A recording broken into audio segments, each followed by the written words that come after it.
오늘의 10분 말씀. 누가복음 23장 26절로 43절입니다. 예수님은 앞선 본문에서 로마 법정에 서셨습니다. 그리고 사람들은 하나같이 먹고 사는 문제 때문에 예수님의 진리를 외면하고 부인했습니다. 종교 지도자들도 빌라도 총독도 헤롯 분봉왕도 그리고 군중들도 마찬가지였습니다. 그들은 모두 자기 자리를 지키기 위해 눈앞에 명확히 드러난 메시아를 외면했습니다. 오늘 본문은 복음의 핵심 가운데 하나인 십자가 사건을 다루고 있습니다. 앞에서는 세상의 가치에 눈이 멀어 예수님을 외면한 자들이 나왔다면 오늘 본문에서는 그런 세상 한복판에서도 예수님의 진리를 바라보는 자들이 등장합니다.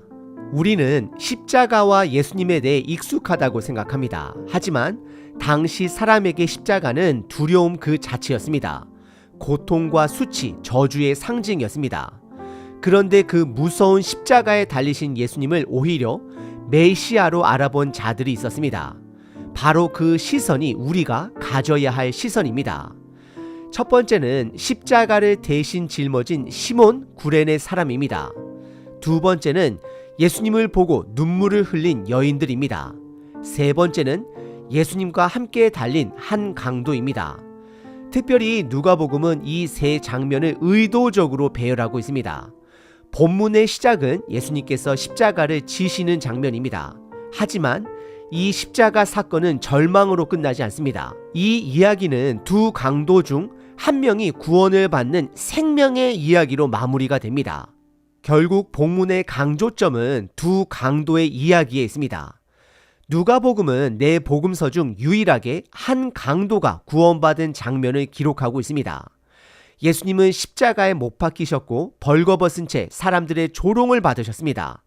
그러나 바로 그런 모습의 예수님을 메시아로 받아들인 강도가 있었습니다. 그는 예수님의 고난 가운데서도 하나님의 나라를 보았습니다. 반면 똑같은 상황에서도 예수님을 조롱하며 외면하는 자들도 있었습니다. 그들도 고난당하는 예수님을 보았지만 메시아로는 인정하지 않았습니다. 오늘날도 마찬가지입니다. 우리는 모두 각자 생각하는 메시아 상이 있습니다. 그 이미지에 맞지 않으면 실망하고 예수님을 외면하기도 합니다. 하지만 진정한 믿음은 고난 가운데 계신 예수님 안에서 구원의 길을 발견하는 것입니다. 오늘 누가복음은 십자가를 중심으로 제자의 삶이 무엇인지를 보여주고 있습니다. 결국 우리는 각자 매야 할 십자가가 있습니다. 그리고 그 십자가를 지고 끝까지 이 땅을 살아내야 합니다. 그것이 제자의 길이며 그것이 오늘 본문이 우리에게 말하고 있는 십자가의 도입니다. 기도하기는 우리 모두가 시몬처럼, 여인들처럼, 그리고 한 강도처럼 예수님의 고난 속에 참된 메시아를 발견하고 자신의 십자가를 지르고 따라가는 제자 되기를 소망합니다. 오늘 본문은 인물 중심으로 그리고 사건 중심으로 차례로 살펴보겠습니다. 첫 번째 인물은 26절 한 절에 등장하는 구레네 사람 시몬입니다.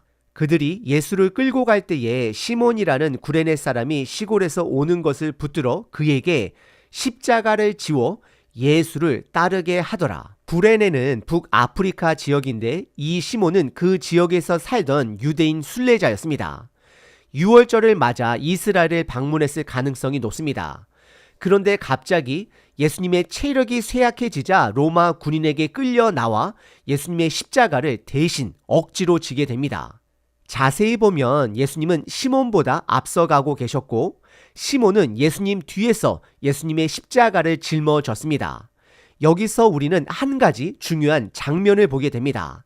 단순히 도와준 것이 아니라 예수님의 뒤를 따르며 십자가를 지는 그 모습입니다. 이 장면을 두고 다양한 연결을 시도할 수 있습니다. 예를 들어 마가복음 15장과 로마서 16장에 등장하는 알렉산더와 루포 그리고 한 여인이 시몬의 가족일 가능성이 높습니다. 알렉산더와 루포는 아들이 되고 한 여인은 시몬의 아내일 가능성이 높습니다.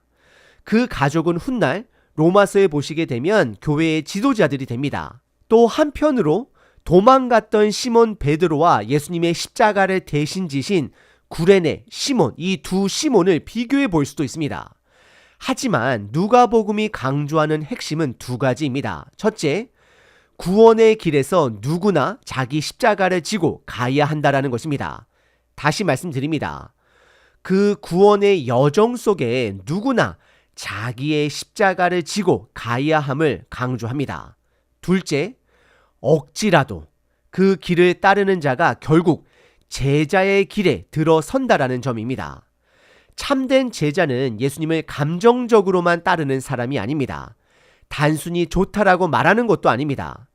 진짜 자체는 십자가의 길을 따르는 자가 됩니다. 십자가 외에는 길이 없습니다. 다른 선택지도 없습니다. 두 번째 인물은 예수님을 향해 눈물을 흘린 여인들입니다. 이 여인들은 분명 갈릴리에서부터 예루살렘까지 예수님을 따랐던 이들입니다. 27절부터 31절까지 등장합니다. 군중이 십자가에 못 박으라고 외칠 때에도 이 여인들은 예수님을 구세주로 인정했던 자들입니다. 27절에 보면 가슴을 치며 예수님을 따르는 큰 무리의 여인들이 등장합니다. 적은 무리가 아닙니다. 남자 제자들은 다 어디에 갔을까요? 요한을 제외한 나머지는 그 자리에 없었습니다. 28절에서 예수님은 베드로가 부인했을 때 돌이켜 그를 바라보셨던 것처럼 그 여인들을 바라보십니다. 그리고 이렇게 말씀하십니다. 나를 위해 울지 말고 너희와 너희 자녀를 위해 울라. 예수님의 이 말씀에는 두 가지 목적이 있습니다. 첫째, 그 시대 여인들을 향한 성전 파괴의 예언입니다. 실제로 예루살렘이 멸망했을 때 사람들은 굶주림에 미쳐 서로를 해치고 가죽을 뜯어먹고 심지어 방패 가죽까지도 먹습니다. 자녀를 서로 잡아먹는 참혹한 현실이 벌어집니다. 그래서 29절에서 예수님은 말씀하십니다. 보라, 날이 이르면 사람들이 말하기를 임신하지 못하는 이와 아이를 낳지 못한 이와 젖먹이지 아니한 이가 복이 있다 하리라. 즉 자녀를 낳지 않는 것이 그 심판의 때에 오히려 복이 되는 시대가 온다라는 것입니다. 둘째, 예수님의 재림, 다시 오시는 심판자의 모습입니다. 30절에서 예수님은 호세아 10장 8절의 말씀을 인용하십니다. 산들을 우리 위에 무너지라 언덕들을 우리를 덮으라 하리라. 이 말씀은 단지 성전 멸망에 대한 경고만이 아닙니다. 예수님의 두 번째 오심, 곧 하나님의 심판까지 함께 경고하고 있는 것입니다. 그리고 이어지는 31절에서 예수님은 자신을 푸른 나무에 비유하십니다. 푸른 나무에도 이와 같이 하거든 마른 나무에는 어떻게 되리요? 푸른 나무이신 예수님도 이런 고난과 심판을 받으신다면 하나님이 없는 메마른 인생은 훨씬 더 극심한 심판을 피할 수 없다라는 경고입니다. 하지만 예수님은 단지 공포를 주기 위해 이런 말씀을 하신 게 아닙니다. 회개를 촉구하시는 말씀입니다. 오늘 본문 속 우는 여인들은 단순히 감정적인 슬픔을 표현하는 존재가 아닙니다. 그들을 통해 예수님은 우리 모두에게 심판을 준비하고 회개해야 할 때임을 말씀하십니다. 세 번째 본문은 인물이 아니라 한 사건입니다. 32절부터 34절입니다. 예수님은 본인이 온전한 제사장 되심을 드러내십니다. 32절에서 예수님은 두 행악자와 함께 사형을 받게 됩니다. 이 장면은 예수님께서 죄인 취급을 당하셨다는 사실을 분명하게 보여줍니다. 죄가 없으신 분께서 죄인들과 나란히 십자가에 달리신 것입니다. 33절에서는 해골이라 불리는 곳, 곧 골고다에 이르렀다라고 합니다. 예수님은 그곳에서 십자가에 못 박히셨고 두 행악자도 함께 달렸습니다. 한 명은 우편에 다른 한 명은 좌편에 있었습니다. 여기서 누가복음의 기록은 굉장히 담백합니다. 예수님의 고난을 지나치게 감정적으로 묘사하지 않았습니다. 다시 한번 살펴보시길 바랍니다. 마치 지나치게 감정에 휘둘리지 말라는 듯 단순하게 그 사실만을 적고 있습니다. 그러나 그 안에 담긴 의미는 결코 단순하지 않습니다. 가장 중요한 구절은 34절입니다. 오직 누가복음에만 기록된 부분입니다. 예수님께서 이렇게 기도하십니다. 아버지, 저들을 사하여 주옵소서. 자기들이 하는 것을 알지 못하나이다. 이 기도는 단순한 관용이 아닙니다. 온전한 제사장으로서 예수님께서 중보자 자리에 서 계신 것입니다. 죄인을 대신하여 하나님께 간구하시는 그 모습이 구약의 제사장과는 비교되지 않을 완전한 중보자로 나타나신 것입니다. 네 번째는 예수님을 조롱한 자들입니다. 34절서부터 38절까지입니다. 먼저 예수님은 십자가 위에서 용서를 구하십니다. 그런데 정작 십자가 아래에서는 군인들이 예수님의 옷을 제비 뽑아 나눠 가집니다. 이 장면은 그냥 지나칠 수 없습니다. 이 행동에는 두 가지 의미가 담겨 있습니다. 첫째, 이것은 구약의 성취입니다. 시편 22편 18절 내 겉옷을 나누며 속옷을 제비 뽑나이다. 고난받는 메시아에 대한 예언이 실제로 이루어지는 순간입니다. 둘째, 이것은 로마 시대의 관습입니다. 당시 십자가 처형에 처한 죄인의 옷은 형을 집행한 병사들의 몫이었습니다. 예수님은 지금 벌거벗은 채 나체로 십자가에 달려 계십니다. 그리고 35절 백성들은 멀찌감치 서서 구경만 하고 있습니다. 그런데 관리들은 비웃습니다. 이렇게 말합니다. 저가 남은 구원하였으니 하나님이 택하신 자 그리스도라면 자기도 구원할 수 있어야 하지 않겠느냐. 그들의 눈에 비친 예수님은 실패한 지도자였습니다.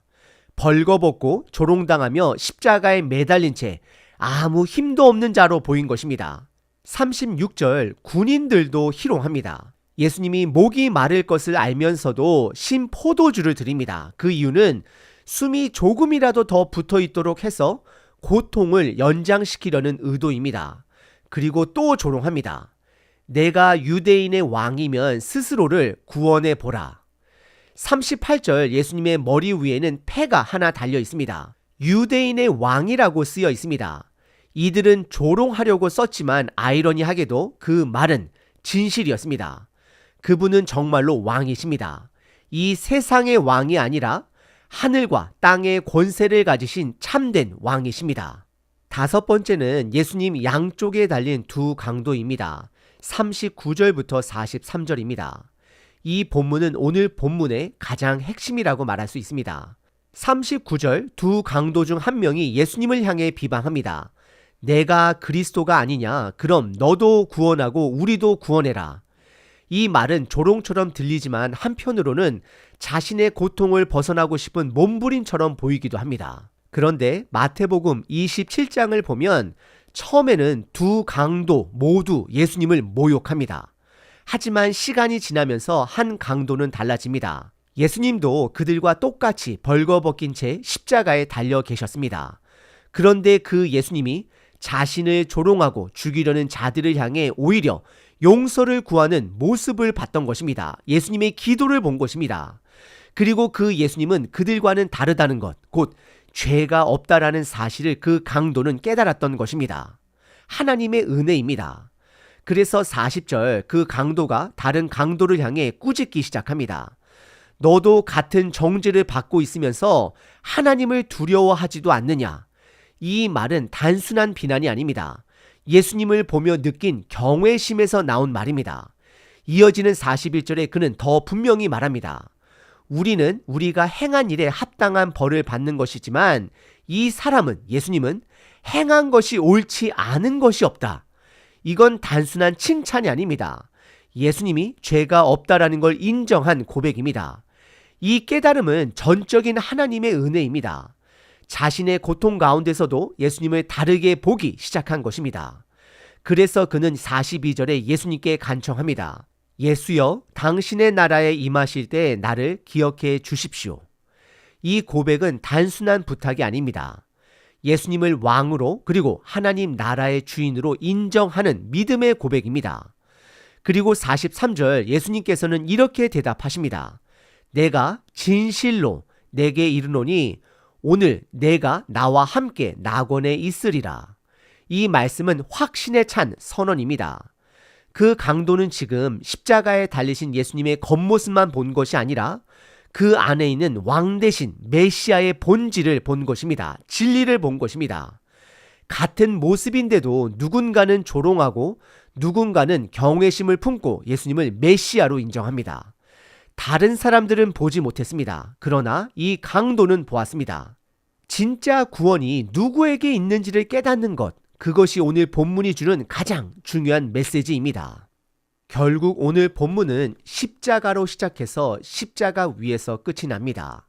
구레네 시몬이 예수님의 십자가를 대신 지는 장면에서 시작해서 한 강도가 십자가 위에서 구원을 받는 장면으로 마무리됩니다. 이 모든 흐름 속에서 예수님이 십자가가 중심에 서 있습니다. 우리는 두 강도를 보게 됩니다. 한 사람은 끝까지 예수님을 조롱하고 욕합니다. 하지만 다른 한 사람은 그 고통 가운데서도 돌이켜 예수님을 메시아로 고백하고 간청합니다. 그게 우리의 인생의 모습입니다. 우리의 삶의 끝은 결국 둘 중 하나입니다. 심판이냐, 구원이냐. 누가복음은 이 점을 분명히 보여주고 있습니다. 성경은 억지로 십자가를 지게 된 북아프리카 사람 구레네 시몬을 통해 말씀하십니다.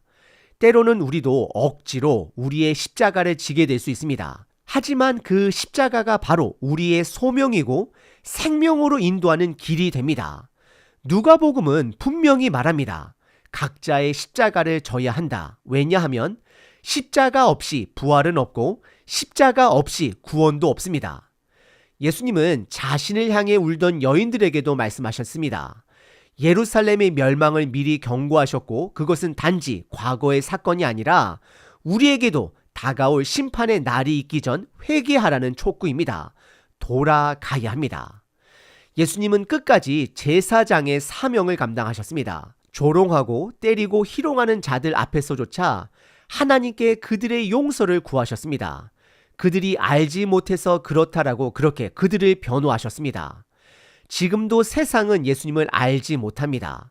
무엇이 죄인지도 모른 채 살아갑니다. 그래서 결국은 죄인으로 살아가게 됩니다. 하지만 예수님은 그런 자들을 향해서도 끝까지 용서를 베푸십니다. 돌아오라 말씀하십니다. 그 용서 앞에서 반응한 자가 바로 한 강도입니다. 그는 예수님의 모습 속에서 사람으로서는 할 수 없는 기도와 용서, 사랑을 보았습니다. 그래서 경외심을 갖게 되었고 은혜를 경험하게 되었습니다. 그는 똑같이 벌거벗긴 채 십자가에 달린 예수님을 봤습니다. 하지만 그 안에서 메시아 되심, 구세주 되심을 알아보았습니다. 그게 은혜의 눈입니다. 지금 저와 여러분의 삶에 어떤 어려움이 있다 해도 그 안에서 함께 하시는 예수님을 볼 수 있어야 합니다. 때로는 우리가 짊어져야 할 십자가가 세상의 눈엔 비참하게 보일 수 있습니다. 하지만 예수님의 마음으로 우리 각자의 십자가를 지는 삶을 살아가는 것, 그게 바로 제자의 길입니다. 왜냐하면 십자가의 끝은 절망이 아니라 소망이고 생명이 되기 때문입니다. 요한 1서 4장 9절.